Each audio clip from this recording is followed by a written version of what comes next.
Hello, I'm Jordan Guth, SoundStage podcast host, videographer, and creator of the Practical Audiophile series.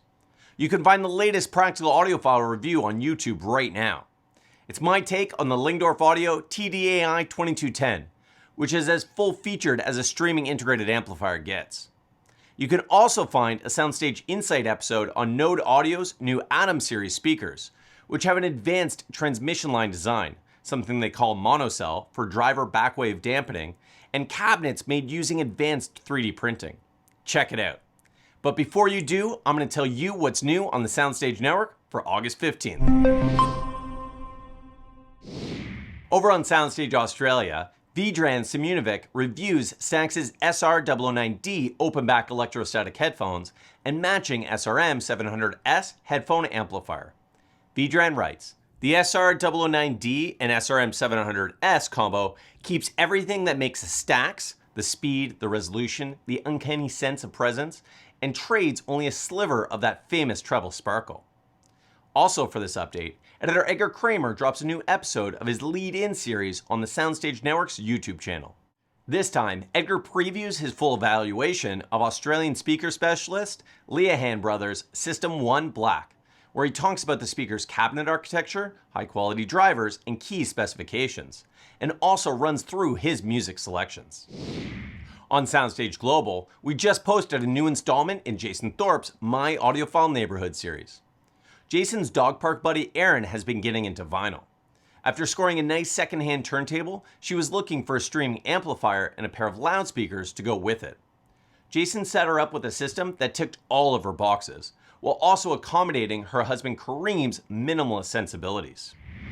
On SoundStage Ultra, Jonathan Gorse reviews Technics limited edition SL1200 GME turntable and also provides some fascinating background on the SL1200 series, which has been eagerly adopted by DJs as well as audiophiles.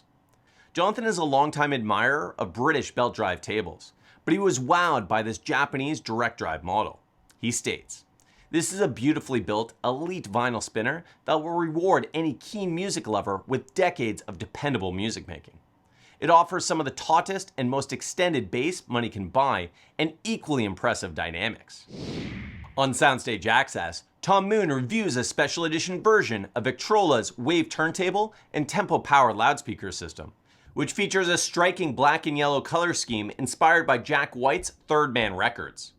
The Wave Turntable and Tempo speaker system both support Auracast technology, which allows simultaneous Bluetooth streaming to multiple devices. Victrola's Wave Turntable and Tempo powered speakers could serve as a perfect starter system for a young person, Tom concludes. In his monthly unboxing feature, senior editor Dennis Berg gives some clues of what to expect in his review of Denon's AVR X2900H 7.2 channel AV receiver, which will be published on SoundStage Access on September 1st. On August 1st, SoundStage Hi-Fi published a review by Doug Schneider of Simaudio's Moon 761 power amplifier. Over a 2-year period, Doug used the Moon 761 with several different loudspeakers in his living room and his dedicated listening room, and it performed flawlessly in all of his tests. Not surprisingly, the Moon 761 received a Reviewer's Choice Award. Now, it's been named a SoundStage Network Recommended Reference Component. On SoundStage Simplify, Al Griffin reviews Focal's Muso Hekla Immersive Audio System.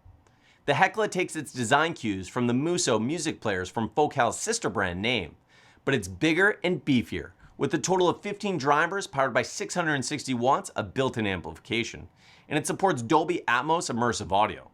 Al writes, "Both movies and Dolby Atmos music sound fantastic on the Muso Hekla, and its Dolby and Sphere music modes add considerable zest to stereo music and regular surround sound movie soundtracks."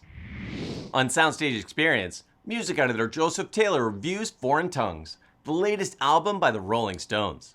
Joseph found some things to like about the record, noting that it plays to the band's strengths, but he was disappointed by the heavy compression applied by producer Andrew Watt. Joseph concludes, "Mick Jagger has said in recent interviews that the Stones may have more recordings left in them. It's possible they can make another great album. They should begin by choosing a different producer." In his latest Off the Record column, Al Griffin recounts a trip to Hamilton, Ontario, Canada, where he took in a performance by Martin Virel, whose latest album was recently released by SoundStage Recordings, and picked up some new vinyl at Dr. Disc, a record store near the venue where Viral was playing. On SoundStage Solo, senior editor Jeffrey Morrison reviews Bang & Olufsen's Beoplay H100 noise-canceling headphones.